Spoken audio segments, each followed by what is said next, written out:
పండుమిర్చి టమాటా పచ్చడి ఇష్టం లేని వారు ఎవరుంటారు చెప్పండి. నా స్టైల్లో పండుమిర్చి పచ్చడి ఎలా తయారు చేయాలో ఇప్పుడు మీకు చూపిస్తాను.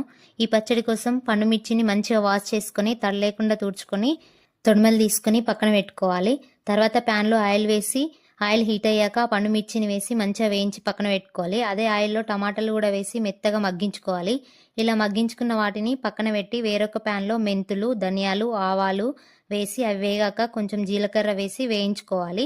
వీటిని మిక్సీ జార్లోకి తీసుకొని మెత్తని పొడిలా వేసుకోవాలి. నెక్స్ట్ ఇంకో జార్ తీసుకొని పండుమిర్చిని కూడా వేసి అందులో రుచికి సరిపడా ఉప్పు వేసి మెత్తగా మిక్సీ పట్టుకోవాలి.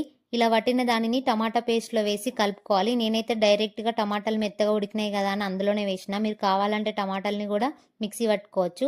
నెక్స్ట్ అందులోనే మెంతులు, ధనియాల పొడి ఉంది కదా, అది కూడా వేసి కలుపుకొని పక్కన పెట్టుకోవాలి. తర్వాత పోపు కోసం ఒక ప్యాన్ పెట్టుకొని అందులో నూనె వేసి ఆవాలు, జీలకర్ర, కొన్ని మెంతులు, ధనియాలు వేసి అవి వేగినాక అందులో కచ్చపచ్చగా దంచిన వెల్లుల్లి కూడా వేసి అవి వేగాక కొంచెం పసుపు కూడా వేసి ఈ పోపును పండుమిర్చి టమాటా పేస్ట్లో వేసి అంతా కలిసేలా కలుపుకోవాలి. ఈ పచ్చడికి ఉప్పు కరెక్ట్గా ఉంటే 6 months వరకు నిల్వ ఉంటుంది. టేస్ట్ అయితే మస్తు ఉంటుంది. తప్పకుండా ట్రై చేయండి.